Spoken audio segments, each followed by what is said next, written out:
Hello, everybody. Welcome into the NBA Front Office Show. It's Friday, and you know what that means. Front Office Friday! Let's go. My life was not complete without the yell, Keith. It's been too long. We had to skip a week last week, and it feels so good to be back. And so glad you are back and healthy again and ready to roll. I think I woke the pup up. He just came over like, what's going on? What are you yelling for? So he's fired up now. He's ready for Front Office Friday too. Hey, the pup and me, we're on the same level right now. I'm ready to go. I'm pumped for this show. Oh, so much that we've got to talk about today. I guess, and by the way, welcome in everybody joining from YouTube. If you're new to the channel, you haven't subscribed yet, hit that subscribe button for us. And right now, I can see all of you in here. Smash that like button as well. Let's get this video out to as many people as we can. Keith, we had a really big night in the NBA last night, and I guess off the top, Celtics-Nuggets, was that a finals preview that we got last night? I think there's a chance. I think there's a pretty good chance. I would call them each the favorites in their conferences. We've talked about it before. I think Denver will get through the West. I think there's a really good chance Boston is going to get through the East. I feel better about that. And I don't know if we'd get 7 games in a finals, but if we do, give me 7 games of that all day long. Like they've played 2 great games this year. They played great games in prior seasons. It would be a lot of fun to watch those 2 teams match up in the finals. I think, obviously Lakers fans don't want that, but Sure. But if you're just a basketball fan, you would have to enjoy it just because they're 2 really good teams that play at a very, very high level. It's an intriguing matchup. There's a bit of a, there's complaints right now that the league, it's too similar in terms of the way offenses are run. And I think there's enough diversity here between what Boston does and what the Nuggets do that it creates a really interesting matchup. You've got Porzingis trying to drag guys out of the paint. You've got Jokic, who certainly can do that, but creating so much pressure on the rim. Same thing with Aaron Gordon. My God, Aaron Gordon started a dunk contest mid-game. I mean, like if Zion is going to sign up, the NBA needs to throw the bag at Aaron Gordon and get him to go against Zion, because that would just be, we would get an instant classic all-time dunk contest out of that. I know that's not our conversation right now, but oh my God. I mean, he was pulling off dunk contest dunks in the game. That follow dunk he had in the fourth quarter, the actual rebound and dunk, that was one of the most vicious in-game dunks. I legit thought he was going to tear the basket off its stanchion. Like, it was unbelievable the power he hammered that home with. Like, just unbelievable. And then that pass from Jokic, I said it last night. Jokic and LeBron are the only 2 guys in the league who even think about making that pass. There, every other player takes the little short fall away, turn around in the paint. They're both like, yeah, I've got him. I'm going to throw it up, lob it to the rim, and let the guy finish it off there. Just unbelievable, game out of Gordon. And then Jokic is just, I don't know, he's just impossible. Like, there's no good answer to what you do to try to slow him down, because you can't double, because he's just going to pick you apart. Like, he wants that. I truly think Nikola Jokic has that gene where it's like, cool, I will take 5 shots, put up 25 assists, and not break a sweat on doing it, and I'm perfectly fine with it. Like, he's unreal. Yeah, I mean, he finished with a triple-double, 32 points, 12 boards, 11 assists, 10 of 10 at the free throw line, and 11 of 19 shooting. I mean, it's just the efficiency. It's absurd. Yeah. And he did all of that with 0 turnovers, committed 1 foul. I mean, absolutely he insane. Complained about it. Yeah, right. It was a pretty obvious one, but yeah. Well, I mean, that's par for the course in the NBA, right? No one has ever committed a foul in the NBA. Nikola Jokic, I put it out there on X last night. I said, just hand the man the MVP. Like, I thought there's a chance, if the Mavs a few weeks ago when they were surging, that if the Mavs continued that and suddenly wound up as like the 4 seed, we could start making an argument for Luka. It's done. It's give the award to Jokic. It's over. That's it. He's the MVP. Yeah, for me, it's Jokic, far and away the MVP. 2, 3, put him in whatever order you want between SGA and Giannis. And then 4, 5, for me, it's Luka and Tatum, and probably in that order. And then have no problem though if somebody wants to put Anthony Edwards in over one of those Sure. guys at the bottom, or if somebody really feels all that strongly about Donovan Mitchell's MVP case. I don't know that he'll end up eligible now after the knee injury in the what was it, a PRP treatment that he Yeah. got, because he's right on the tipping point of not having enough games left. But yeah, yeah, it's Jokic, and in all fairness, it would have been Embiid had Embiid stayed healthy and played the requisite amount of games. I think Embiid was well on his way to another MVP, but clearly he's not going to be eligible. So yeah, it's Jokic. Yeah, it's got to be Jokic. The other big talking point out of this, Keith. Um, uh, are you disappointed in what you saw out of Jason Tatum? Finishes the night with 15 points, 8 assists, but 5 of 13 shooting. There's been, and you've talked about this, that perhaps the criticism of Jason Tatum that he doesn't step up in big games is a little bit overblown, because there are examples of him stepping up in big games. But with his performance in this one, Jaylen Brown got going. Is this more, he had 41 points. Is this more a testament to Tatum being able to kind of dial it back and say, hey, Jalen's got to go and I'm going to let him go tonight? Or is there, hey, Jason Tatum, 15 points on the night against Denver? Like where's the rest of it? Where do you fall on that situation? In this specific game, more towards the, hey, where were you?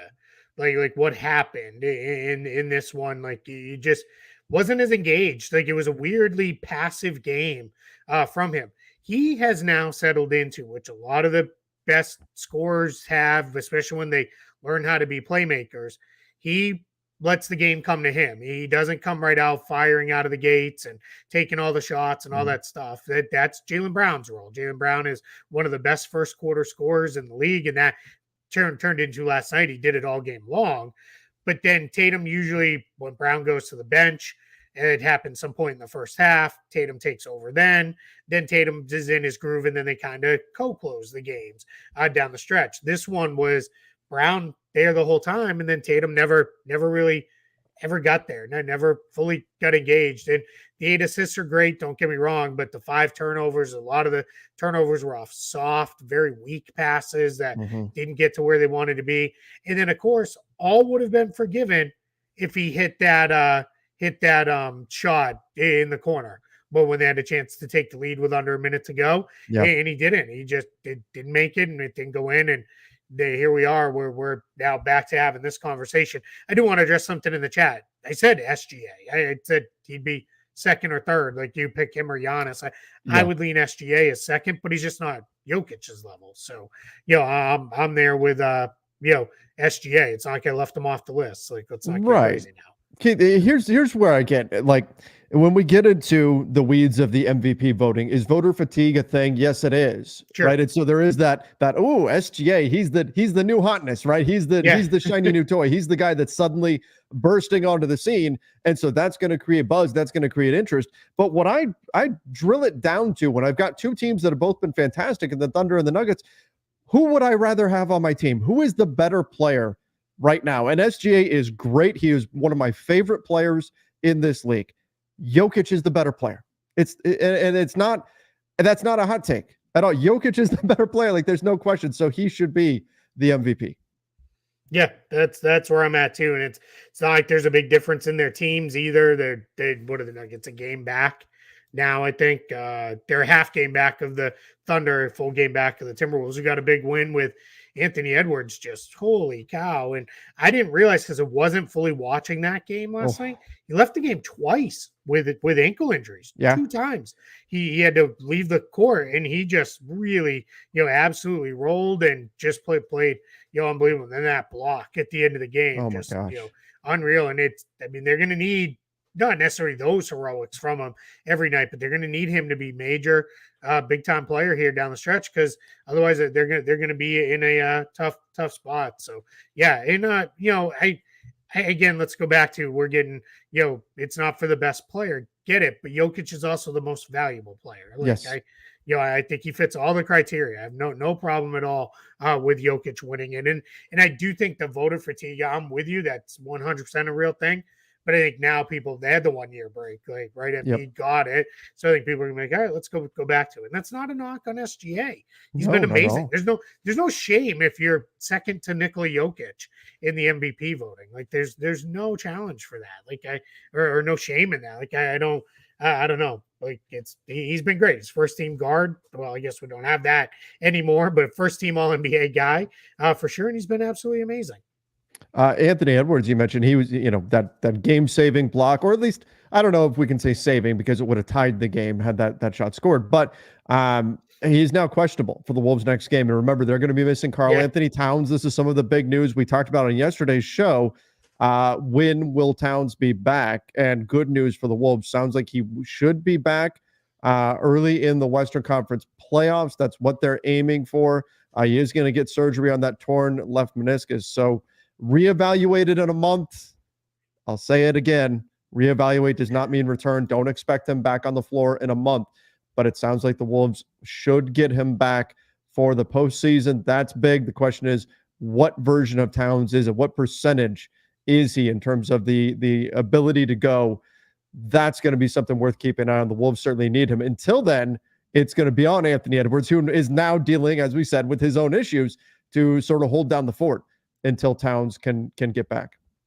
Yeah, and I think with Towns, I'm just going to caution that is the plan now. When they actually open up the knee and they get into it, does it turn into because this would be then if he's going to be back before the playoffs, around the start of the playoffs, that's roughly a month. So that's like a 4 to 6 week recovery. That means it's the trim versus the removal. So that says to me, like, where are we going with this? Are we going to do this, slightly differently? If we have to get in there and it goes a different way, then that becomes all of a sudden it is, no, he's not coming back. And that turns into a thing. And I'll also say this too, said it yesterday, Robert Williams was in this almost exact same spot timeline wise. He ended up returning in the second round midway through and was not himself. He played on one leg for the rest of that playoff run, wasn't himself. And then the next summer had to undergo surgery, which knocked him out for half of last season too. So just, different players, different style players fully get that. Just a little different place. We'll see, what it looks like when we get in there and, look at it and see, then the doctors will make the decision. But just, hopefully the best news comes and he's back in the start of the month, because the Wolves have a chance to really make a nice run here. And they're just not as dangerous a team without him. That's not saying that for anything. All right, let's get into some of our chat questions here. Ollie said, do you find it weird that the NFL does free agency before the draft and the NBA is the opposite? There have been some conversations about this in the past and teams have made arguments for and against it. Should you flip free agency and the draft? Obviously, if you have the draft after free agency, then if in terms of drafting for need, you can have a more informed decision-making process in the draft. I would contend, though, Keith, that with the NFL, particularly when you're looking at certain positions like the running back position, if you're going to draft a running back in the NFL, you can be pretty confident that guy can come in right away from his college team and can get reps immediately. You see that year in, year out. I don't know if the same holds true in the NBA, and obviously it does vary by position in the NFL, but I don't feel like you're drafting for fit as often in the NBA. I think most teams will draft specifically for talent, for upside, especially if you're early on in the draft. Drafting for fit can be a major mistake.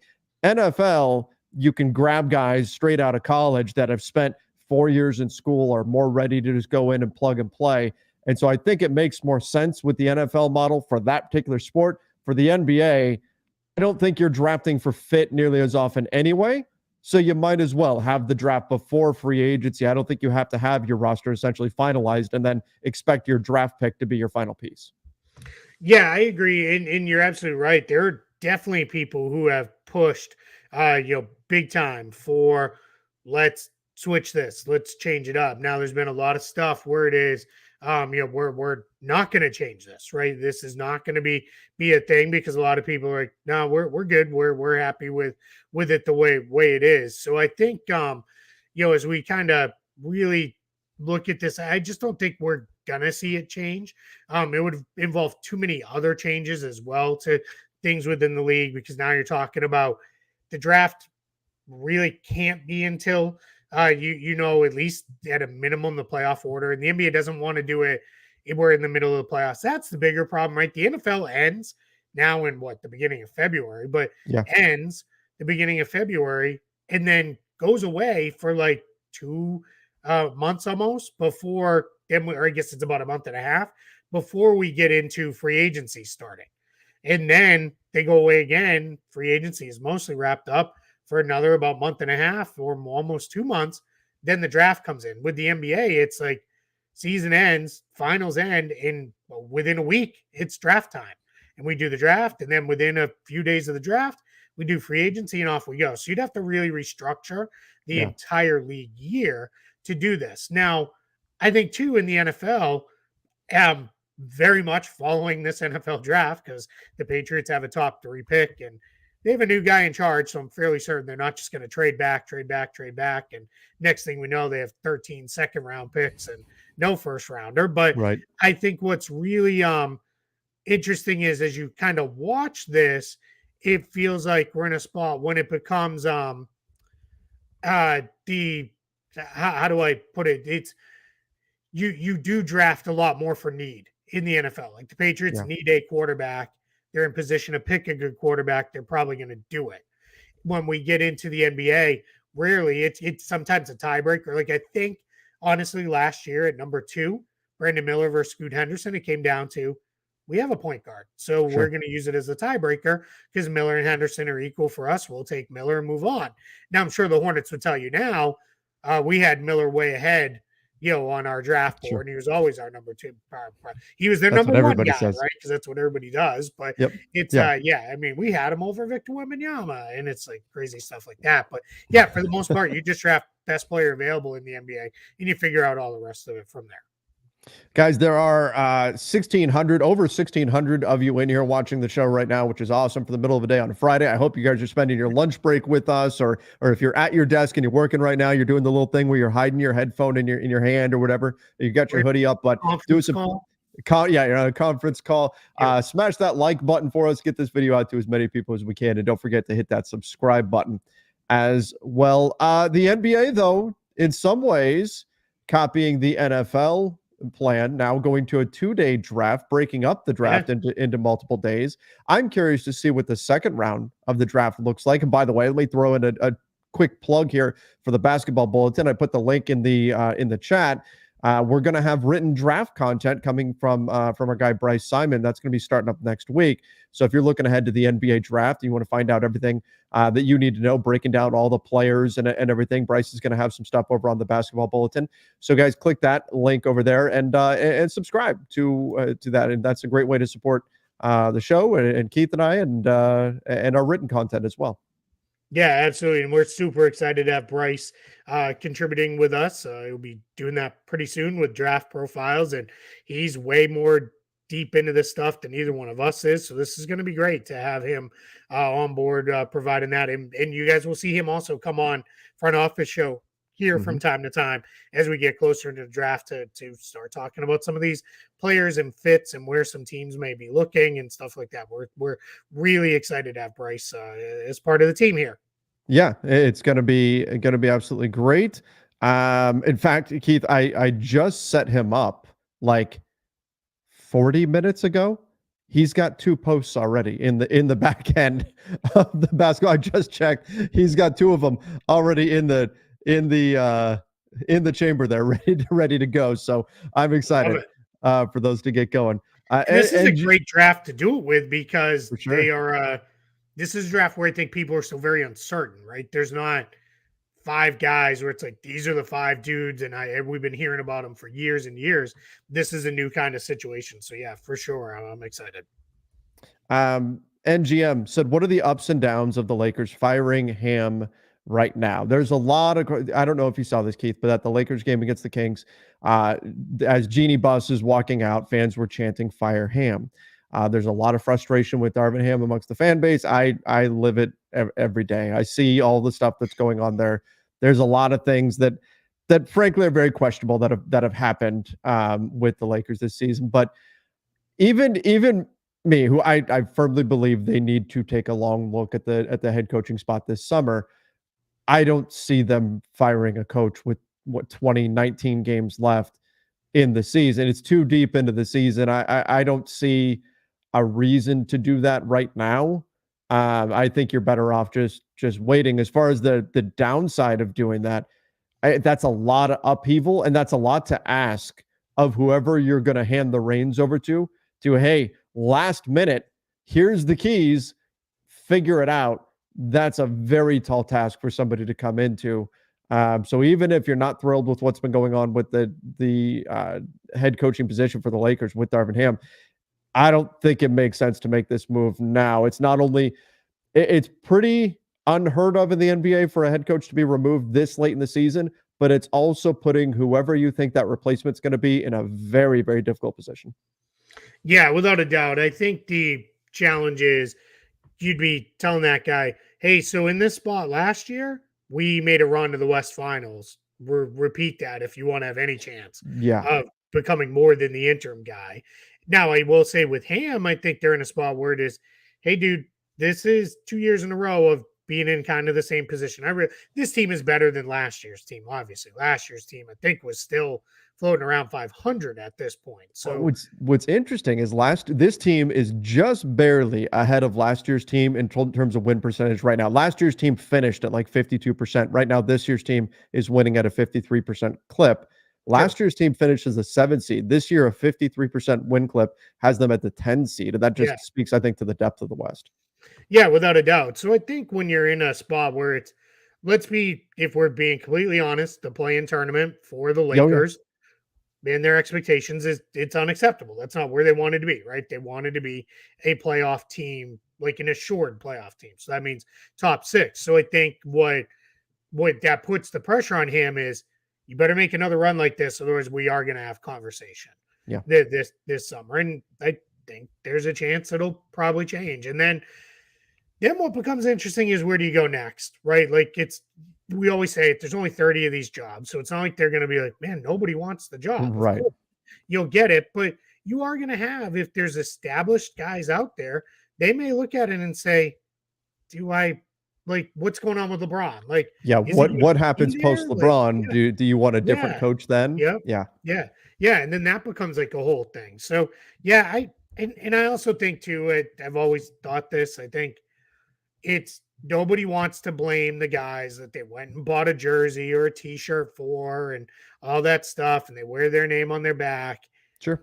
So it just becomes easier. Just blame the coach. Everything's the coach's fault, when the reality is there's a lot of blame pie, right? There's players, there's coaches, there's front office, there's roster construction, and sometimes there's ownership where it is, nah, we're not taking on money, or we're not doing X, Y, and Z, whatever it may be. And that's not a Lakers specific thing. That's every team is in that boat. It's rarely one thing. Yeah. If we were in a spot where, all right, Lakers are down by 2 with 2 minutes left. Okay, in comes Jackson Hayes and Max Christie and Maxwell Lewis to close it out. Like, yeah, then blame Ham. Like, of course that's on him. But I mean, there's only so much he can do. And it's so funny because he gets a lot of the same credit as Joe Mazzulla, or blame, I say, as Joe Mazzulla gets, is like, how long does a run have to be before you'll call a timeout? Like, now there's also something we said of like, these are veteran teams with guys who've been there, done that. Like, they should be able to maybe figure it out themselves on the fly. But yeah, it's tough. So yeah, I don't know. We'll see. We'll see what happens.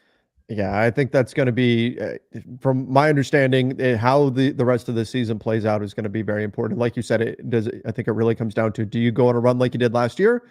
Otherwise, there's a conversation that they're going to wind up having with them, and we'll see, how that goes as far as who the next coach would be if they do decide to make that move. We'll have to see who emerges as a name in that situation, but it is going to be. There's going to be concern, like Ty Lue, right, who the Lakers obviously should have hired years ago, but they didn't. But part of the concern with Ty Lue was, you're from Lue's side was, you're just tethering my contract to LeBron's, and that's it. Like, that doesn't make me feel great, So, and that was a point of contention where things kind of fell apart between the Lakers and Lue. And so you're going to have that dynamic again if you decide to make that move, because the question is going to be, well, okay, what happens to me if I'm the coaching candidate? What happens to me if and when LeBron sails off into the sunset. Whenever that happens, are you guys going a different direction? And then I'm out? Or what are we trying to do here? What is the timeline here for this? And that's going to be a question that they'll have to address. Well, let's just say that season ends in the play-in tournament. I'm just doing this for calendar purposes. And you fire him the day after the season ends. You're going to hire a new coach probably within a couple weeks, maybe a month. Let's hope it doesn't get broken in the post-game presser like Frank Vogel. God, that was awful. Before terrible. he was even off the floor, right? Right. I think, yeah. So you get into a spot there where now you're hiring your coach. That coach is also coming in with, hey, is LeBron re-signing? Like, is he picking up his like that's going to be questions the coach is going to be asking, because if it's LeBron's leaving and we're turning to a new era here in Lakers basketball, that's going to change my mind if I'm some of the coaches that are available. For 99% of them, it's the Lakers. Give me the job. Let's go. No issue with that. Just to address Roberto, asked how much they'd have to pay me to coach the team. Trust me, no one wants that. That'd be an absolute disaster. My first order of business, if they said, Lane, here you go. Here's the clipboard. I would go, LeBron, here you go. I'm gonna be watching over there. Yeah. I'd be like, do your thing. Andy's still there, right? As an assistant. I think would be, like, hey, what do I do? Like I've coached a little bit on the high school level. Like, it's not like I'm not no. Like, if somebody wants to hire me to come in and help with the cap stuff in the front office, 100% I'm on board. I'm your guy. To coach a team, no, couldn't do it. Sure. They want to have me come in and look at things from a narrative perspective and break down the historical context of the team and all of that and produce videos and stuff. Yeah. Sure.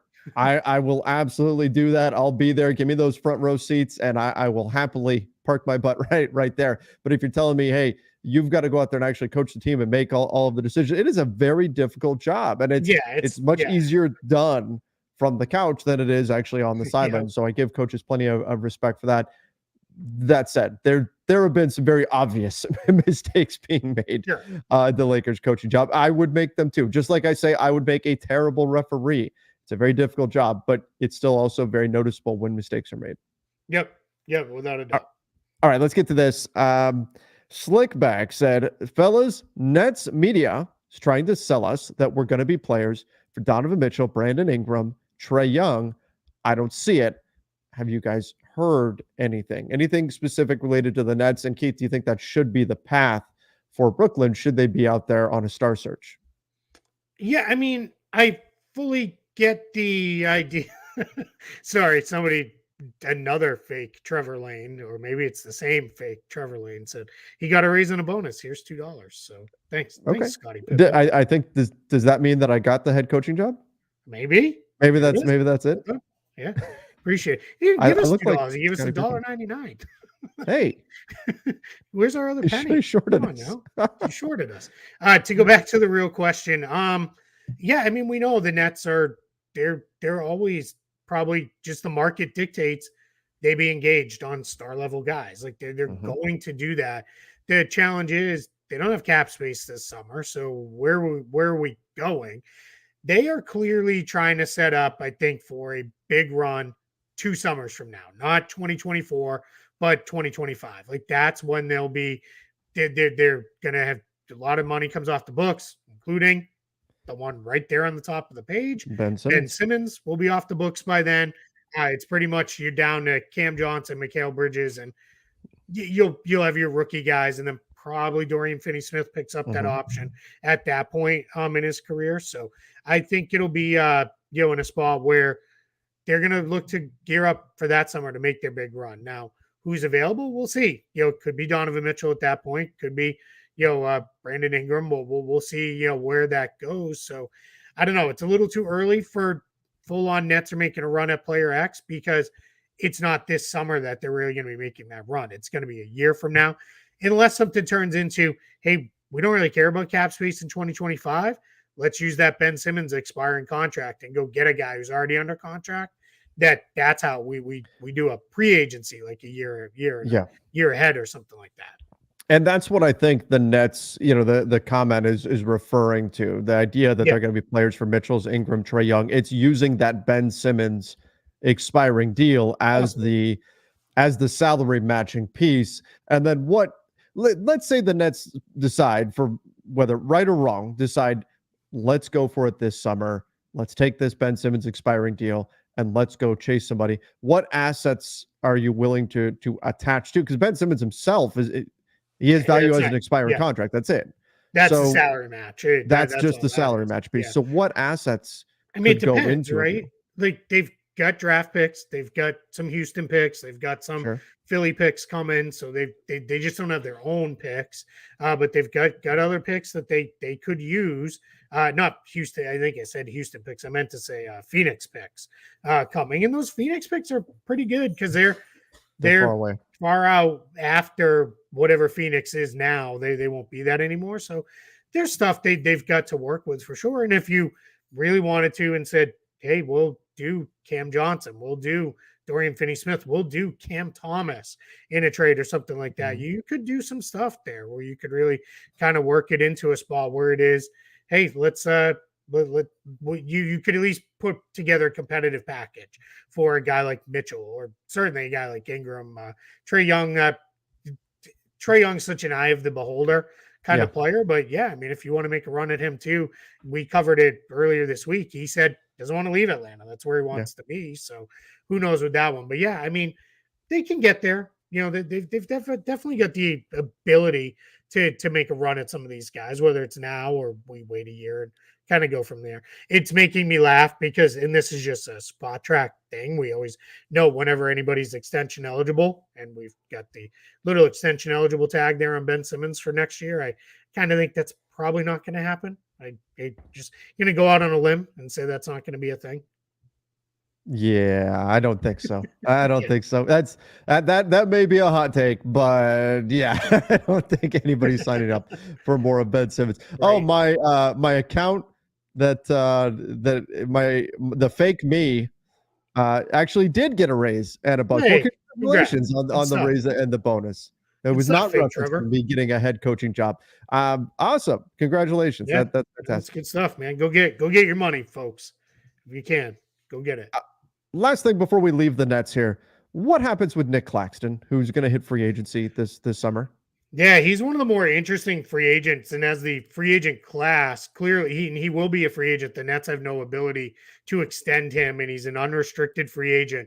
So as the free agent class kind of comes down in numbers, meaning Paul George will extend, we'll see what happens with like Sure. LeBron, Tyrese Maxey's a free agent but not going anywhere. Holiday Harden probably not going anywhere. Emmanuel Quickly, a guy like Claxton really jumps to the to much higher up the list. He's a good player, can defend. He's limited offensively in that he's not going to step out and shoot shots. He's not someone you can run offense through, but he's a good offensive player as far as screening and rim running and doing all Mhm. those kind of things. So he's a nice player. Has not been paid an awful lot here. He's at 9.6 million this year. That's the most he's made. He took a short term deal with that. So I think there's a chance maybe this turns into a sign and trade because some of the teams where I think he fits best on are teams that should be kind of going for him via sign and trade. Necessarily, I don't know that the cap They're space teams yeah, make they're a capped out. ton of sense there. So we'll see. All right, yeah, that's that'll be something to watch that the Nets are going to have to navigate. Yeah, There's also the potential that they sign him to a new deal, and then if they decide he's not the long-term piece, they could flip him down the road. But certainly one to watch. And I agree, the cap space teams may not make the most sense for him, so he's a sign and trade option to potentially keep an eye on here. Yang said, "I'm from Brazil and a LeBron fan. The Lakers games are too late for me, 5 hours ahead." But I always watch the highlights and Trevor the next day. Hope you're feeling better, Keith. Keep it up, guys. Well, thank you very much. thanks, We man. truly Yeah, appreciate that. And yeah, big time. We appreciate that. And it's nothing but respect for the folks who are international NBA yeah, fans that the lengths they go through to follow this league is unbelievable. I was interacting with people last night. I was up late for me on the East Coast here because the Boston Denver game didn't end until after midnight, and it was a spot where really getting into it with some people who were overseas that it's like, are you like still up? It's gonna be like Mhm. 3 or 4 in the morning. And one guy was like, it's actually like 7 and I'm making breakfast. And it's like Yeah. unbelievable, where these guys are at. So cool. Yeah, unbelievable for these guys. All right. NGM said, "How can the NBA improve defense?" Now that this has been a big topic lately. We saw Adam Silver incapable of hiding the disgust at the All-Star game, and this is starting to become there's buzz growing around this idea that the NBA realizes that maybe they've gone too far with the offense. And here's my thing, Keith, is that we get into these knee-jerk reactions of, oh, we need to go back to hand checking. We need to go back to all of these other things that are going to allow defense to come back in. I don't think anybody in the NBA offices really want to go back to, say, the 90s. I think the challenge is, well, we have to think of this like driving a car, right? You're driving down the road, and if we're veering a little bit towards one side, what you can do is overcorrect and create a very big problem. If you just jerk the wheel the other direction, you're going into oncoming traffic and you've got a huge mess on your hands. What we need to see, in my opinion, in terms of improving NBA defense, it's not drastic change, it's minor little corrections just to put you back into that lane. I don't think they're veering so far off course that drastic action is needed here. So, from the fan perspective, we tend to look at this and say, okay, this is bad. The offense is too dominant. Let's institute a bunch of new rules. I think it's more minor tweaks that the NBA really should be looking at here than anything drastic at this point. Yeah, I've said it all along. It's a combination of things that have gotten us here. There's no one thing that led to us. Teams shoot more threes, they shoot threes better. So that's always going to push things up. Teams are playing faster than ever. That part is just absolutely true. It's we always laugh and talk about the 7 seconds or less Suns would rank dead last in pace right now and wouldn't even be close. And at the time, it was like, this team flies up and down the floor. Just teams play fast. Players are better. They're simply the talent's never been better than it is right now in the league. And that's not to say if we went back to the 80s or 90s and trained guys the way guys train now, it would probably be better then too. It's just the game has changed. My single biggest thing that I've really come around to, and I've given this a lot of thought because this has been such a predominant conversation, is I would like to see defenders allowed to give the same kind of contact offensive players are allowed to get away with. We watch offensive players regularly back guys down, put a shoulder into guys, kind of use the off arm to nudge guys off and all that stuff. And it's just not called unless the defender, quite frankly, has to flop to get it, which is why some of them do it. And I would like to see if you allowed the contact both ways, which tends to be what happens in the playoffs, the very best players will step up, they'll shine, and their skill level will get them there.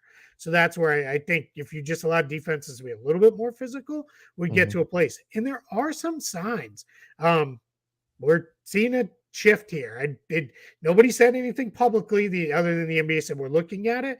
I think they might have said, "Okay, let's clean it up a little bit with some of the foul calls. Let's let the defense play a little bit more." Yeah, I don't want full-on hand checking where it is literally the guy puts his hands on a guy's hip and directs him exactly where he wants him to go. We don't need that, but just allow defenses to be a little bit more physical, and it'll be a better product. The big thing that we're not going to change, though, is teams are not going to change the amount of three-pointers they take. It's just not going to be a thing. They know they shoot too well. Yeah, they shoot too well, and they know how efficient it is, and that's where they're going to go.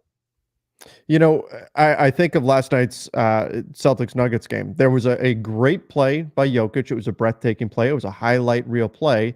He spun in the paint I believe it was on Porzingis. I could be misremembering, but I'm pretty sure it was on Porzingis. He spun in the paint, and he dunked it. And if you watch the play, he pushes him with his off arm. He does push it and look, I am no friend of the Celtics. I was rooting for the Nuggets in that game, but he pushed him with the offhand, and you can't look at the play. And I understand it was a great play by Jokic, and if you want to allow physicality, that's fine. But you're absolutely right in that had a defender done something similar, he absolutely would get called for a foul. Sure. Right. So I think you're onto something there with the idea of let's just even it out. And if we're going to allow offensive players to do something, let's allow defensive players to do it as well. I also think that defensive players get punished for existing too often. Yeah. Where just for taking up that physical space, especially you get the small guards, just kind of run into a guy. You're like, well, the defender's just standing there, right? And and they get whistled for a foul just for physically existing and taking up space. I'd like to see a little tweak there where an offensive player running into somebody doesn't automatically equal a foul. Like little things like that. Again, allowing a little bit more physicality on the defensive side of the ball, I think would go a long way. Yeah, without going full no blood, no foul. Just Sure. let everybody play more. No one likes to go watch a free throw contest. Like nobody wants that. It's not a part of the game anybody gets super excited about. I'm not going to go as far as my good buddy Jeff Siegel, who no longer is in the public space, wrote before he exited. Let's just eliminate free throws. He wrote this very Oh yeah, I remember passionate that. thing about no more free throws. And I'm like, I'm not going to go that far, but yeah, let guys play a little bit more and just go. Like I have no real issue with that. This is another good one. Got to fix the issue with landing space. Yeah. And Harden's not the only one does this. The flop on jump shots has gotten excessive. I'm gonna fall down every time I shoot a jumper. I'm gonna kick my legs out. And they're supposed to be kind of cleaning that up. But again, I think that's part of the Celtics fans would tell you they did. That was how the Tatum foul in the Cleveland game got reversed, and that's he true. did kick his leg out a little bit. I don't know that it was super unnatural, but that's what they ruled. And there, so yeah, it's a You yeah. see it. Sorry, people are talking about the dead ball error for basketball. Yeah, like those games they weren't good. Like they No. were close, so they were exciting from that, but it wasn't good basketball. It was like, what are we doing here? Do you remember that one finals was like 65 to like 68 scores and stuff? Like That's I don't nostalgia want coming that into again. play. Remember way back in the good old days, and but then you If go you and you're want, watching, you're like, oh my yeah, God. if you want that, March Madness is getting in full swing here. That's You can right. watch all the clanked jump shots, bad spacing, and not actual good defense that Okay. people think is March good Madness is defense there. fun though, Keith. Oh, March Madness is a blast. Don't get me wrong. Yeah. It's my favorite time of the year. You have hoops all day, like literally starting this weekend. We get basketball pretty much all day, every day, all the way through the next couple of weeks. So I'm all for it. But yeah, it's a little like, come on now, let's go. But I Keith, know we've got other questions. does your wife ever say enough basketball and say, let's watch something else? She hates college basketball. Okay. Hates it with an absolute passion because it stinks. It sucks. Like I'm an NBA snob, and she's like 100 levels above me. She's like, they haven't made a shot in the last 5 minutes. Like they miss everything, and yeah, so she hates it. She gets a little into the whole like, oh, this is a 14 seed, and Sure. you'll have a chance to win in the last 2 minutes. Because you don't think you could like sports and not be into the moment of that, but yeah, she hates it. There's times when she's like, no, like this is enough of that. Like I told her, I'm like, hey, so I'm gonna have the TV on here in the office pretty much all week, the next 2 weeks. And she's like, great, super excited for that. Like she hates it. My wife hit her breaking point the other night and she's like, okay, can we watch something other than basketball? So we wound up I wound up sitting through a session of The Bachelor Oh, instead there you go. instead of the NBA game that was on at the time. Ours is Oh below man. deck. Okay. Below deck is our trash like binge watch TV. Like we like She I'm watched not that one ashamed to admit without I me love it. while she was traveling for work, and I'm a little upset with her for that. She watched what without you? Below Deck. Oh yeah, I love Without me. Below It's Deck. after you Yeah, told me about it. I told her, I'm like, oh, Keith told me about this show that we should watch. She goes, oh, garbage. I already watched it. I'm like, Yeah, oh, it's thanks, complete thanks. trash. I mean, it is absolute garbage television, but I love it. So yeah. All right, let's get to this. PSI 8 said, with the improved parity in the NBA, do you think national TV games will be spread out to more small market teams? The lion's share of high ratings are still with big market teams. I can tell you it's not going to happen before the new TV deal is done because they're going to want all the guns firing here in terms of the big national TV games. They're going to want to have the highest ratings possible. If there was a way to get the Lakers to play the Lakers, as you joked the other day, Keith, every single night, they would do that, get those ratings as high as they possibly Yeah. can. But once we do get that new TV deal, that maybe that could be something that you see here. Some of the other, as they're developing new stars and all of that, maybe we do see a little bit more of a not an evenly balanced national TV, because you're never going to get that, but maybe it's not as skewed as heavily towards certain teams. I think there's just going to be more opportunity for teams to be showcased in different ways. It may be, hey, here's this special Monday night streaming package we have now. Maybe Mhm. that initially pulls some of the bigger market teams away so that they can assure those people watch on that. But then maybe you get into a place where it is, hey, let's now those other games go to other things. The NBA does have rules on how many times teams can be on national TV. It's like, I want to say it's something like 43-ish games or something like that. So that does balance it to some level.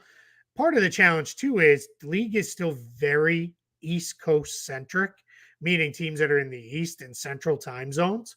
There's just more teams that are there. So what happens is when you're on the West Coast, there's only so many teams to choose from without taking teams like Denver and Phoenix, who their fans will tell you, and even Utah, they don't like being pushed into those 10 and 10:30 tip-offs. They hate it because it's just now that's way late. That's a whole hour later than they usually tip off. So Yeah. that kind of leaves you with the Lakers, the Clippers, the Warriors, the Kings. And let me tell you, there's times when it was like the Lakers were the only good team for a little while there. And it was like, good Lord.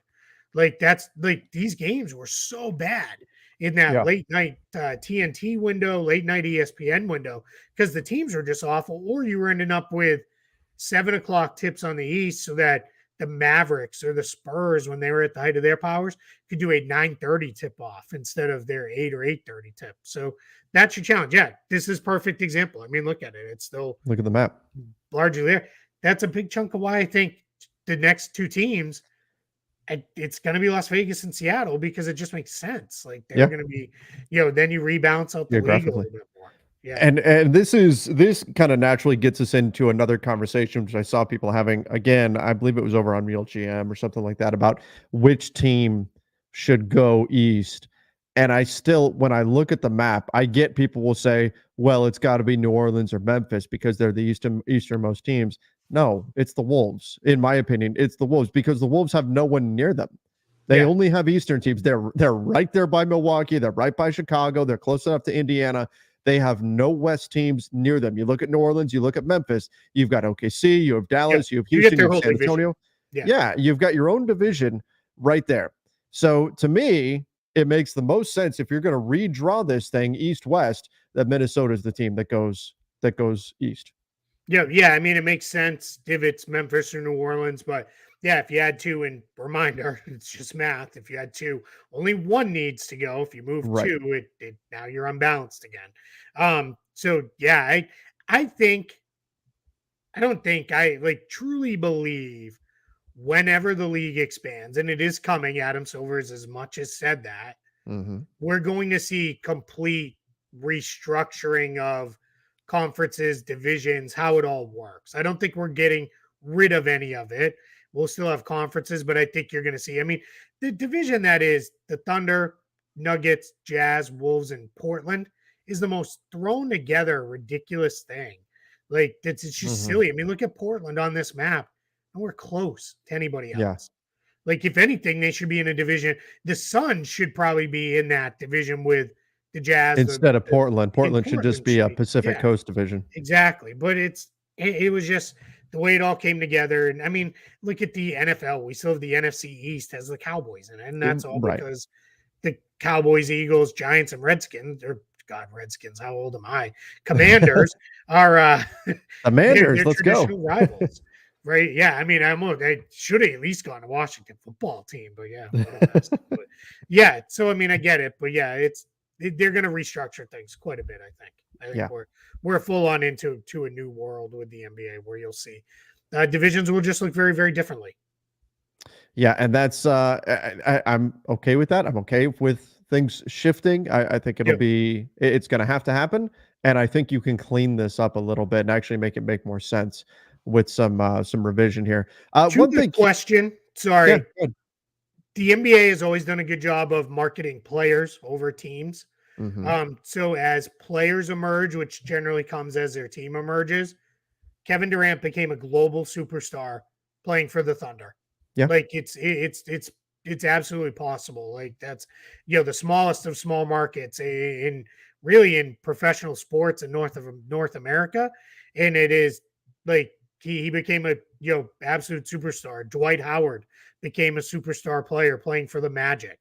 Like they do a good job pushing their players to the forefront as their teams get there. So I think I'm not saying this question was designed as a Thunder related question, but I Mhm. do think the Thunder, the Pacers, as those teams get better and better and better, you're going to see them show up more and more and more on national TV. I mean, the Spurs were a staple of national television for 20 years because they were one of the league's best teams, and I think that's like the second or third smallest market in the league. So, or at least was at the time. So, yeah, they'll get the right guys on TV. I have full Yeah, faith in that.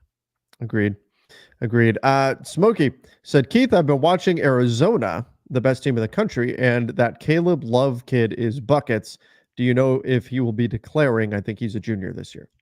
He's a senior, but he's one of the COVID guys, so he could do another year in college. The big thing with Caleb Love is this year he's actually shot it better. He's by no means a good shooter yet. He's still down around like 44% overall, but he is making more shots. He's making more off the dribble shots, which is good. That Arizona team is absolutely loaded with really good players. Caleb Love's problem too is he's a little caught in between on it as being a tweener guard. Mhm. He's probably more of an off-ball guy than an on-ball point guard, but he doesn't have super great size. I think he's like 6'4", but he's like a smaller 6'4" because he's not super duper long. But he can play, like he can really play. So I think there's a chance he's a kid who could really benefit from a nice conference tournament run and then a good NCAA tournament run where he could play himself into maybe the back half of the first round, but he's probably a second rounder at this point, is my guess. And if he's a second rounder, he may look at it and say, let me come back. Let me use my COVID year. I'll come back for one more year and I'll really play much better and kind of push myself up. That's what Zach Edey did last year. A lot of people were like, National Player of the Year, man, it's not going to get any better. And now he's got some people are considering him as maybe a late lottery, mid first round, maybe early 20s pick. So it's certainly possible. It's one of those things where two teams are now, they're still not going to pick those guys at the very top of the draft when they're in their like approaching their mid 20s, and Caleb Love is already 22, so he would be a 23-year-old coming into the league because I think his birthday's in late September.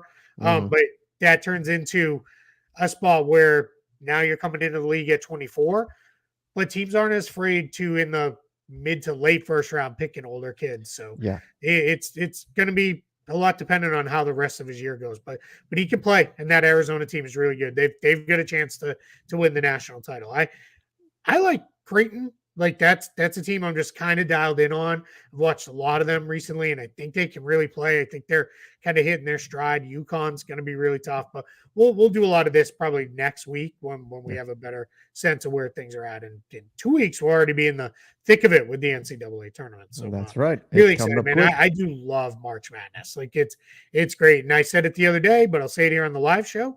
I will put out my my Google Doc that I do every year, which I call an NBA fans viewing guide to the NCAA tournament, which is basically, hey, if this dude has showed up at any point on a top 100 or a mock draft, and I comb through about 7 or 8 of them regularly, pretty much every about 5 to 7 days over the years that these guys have been in school, and I just add them to the database and plug them in there. They'll show up on there, and you can check them out, and it'll tell you this is who they are, their team, where they play, and you can check all that stuff out. So, And that's yeah, always extremely useful. Extremely useful, yeah, especially for me, who I don't pay a lot of attention to college basketball during the season. So being able to just flip on and go, okay, this is the guy that I need to really pay attention to here for the NBA is very, very useful. So I'm looking forward to that, Keith. yeah, and a couple of people asked, in the past, they're like, who do you root for? And like, I'm a BC guy, so I root for them, but they stink. So then my allegiance goes immediately to give me all the New England schools. I'll root for any one of them, Okay. except for I tend to not really root for UConn. I don't want to have anything against them. It's not really. Connecticut's a weird thing in New England. Like they're part of New England, but there's times when it feels like they'd rather be part of New York and New Jersey. So that, and then I root for the local Florida teams if one of them is in there. So go Stetson Hatters. They're in the conference title game, so I'll be rooting for them in that. See, I just root for the NBA guys, the guys that I know are going to get drafted because I Sure. want Well, them to that's survive as long as possible so I can see more of them. I always get frustrated when teams with like the top picks get ousted because I'm like, man, but I want to see another game of this guy. Yeah. So that's usually my rooting interest. And then from there, it's like, just give me good games. Yeah, I just want. I mean, I like upsets. I like buzzer beaters. Sure. Like, give me all that. Give me all the stuff that makes March Madness fun. Give me 2 full days of it. Those first 2 days, they are two of the top tier sports watching days that Sure. exist. Like, they're just unbelievable. It's so much fun from noon to like midnight or later. It's just an absolute blast. It's like the beginning of the World Cup when you've got, 6, 7 hours or whatever of games on, even sometimes more, every single day. Oh, it's so much fun. It's so Yeah, much fun. it's amazing. Go get yourself some lunch and settle in. And Yep. hey, I'll tell a quick story here as we wrap up. I was the kid who had the handheld battery operated like crappy little TV that I snuck into school every year on the Thursday and the Friday, and like we would like put it under the desk and like mute it and like watch the games on the TV and do that. Thankfully, I ended up having like several teachers who were like, "Hey, come on, man! Like, what's the score? You got to tell me what's going on here." And then like, That would have yeah, been me. yeah. And we had a couple That would have been teachers me. who would, they all of a sudden the crappy in class TV that like only really played videotapes Mhm. would all of a sudden show up on those days with a pair of rabbit ears on it and be Yep. pushed over close to the window. And all of a sudden we were watching March Madness game. Shout out to those teachers, man. That's They're the so real cool. ones. That's so cool. That was definitely me. I remember, I had a few of my soccer players in class one year in one particular class, and I put on a Champions League game that we were watching. That was a good time. Kids would be coming a trade deadline day. The NBA kids, the Sure. kids who were NBA fans would be coming back. Mr. Lane, what happened? What happened? Did I somebody love get it. traded? And My I'm like, my yeah, this just happened. Now go work on your worksheet. right. My daughter's school had during the World Cup. What was that? Two years ago now? Or was that last year? Whenever the World Cup was, they the kids got so good at finding sites. And the school was like, we've blocked like 20 of these. We're done. Like, fine, put it on. We don't care. Yeah, Like, we're not even gonna. We can't keep up with you anymore with finding sites to block. they Like, always just find a watch. way. They Yep. always find a way. Yeah, that's it. All Jurassic Park right. told us. Yeah, yep, that's right. Find a way. Life finds a way. Sports finds a way. All right, Keith. Boy, this is a great show. We appreciate it. Everybody coming in on a Friday afternoon, hanging out, at least afternoon for a lot of you, hanging out, talking NBA basketball. Again, if you're new, you haven't subscribed yet to the channel, make sure you do hit that subscribe button, turn on those notifications, hit the like button for us here to make sure this gets out to as many people as possible. And then again, go check out the Basketball Bulletin as well, which is our Substack. I'm going to drop that in the comment section one more time. Guys, go check that out. We'd appreciate you subscribing over there. Other than that, everybody have a fantastic weekend. A lot of big NBA games coming up this weekend, and Keith and I will be breaking them all down starting next Monday, unless, of course, like Kevin Durant gets traded at 2:30 in the morning on Saturday or something. Then we'll jump back on. But thank you, everybody, and have a great weekend. Keith, you as well. This was fun, and I'm glad we're back to doing our live shows. Absolutely love it. All right, everybody. Oh, I got a last minute question coming in. Well, we're going to save it because we are Yeah, at we'll our see. time We'll here. get to it on Monday. We'll get to it on Monday. I am saving it right now, NGM. So I've got your comment. We'll address it on Monday's show. All right, everybody. Thank you. Have a fantastic weekend.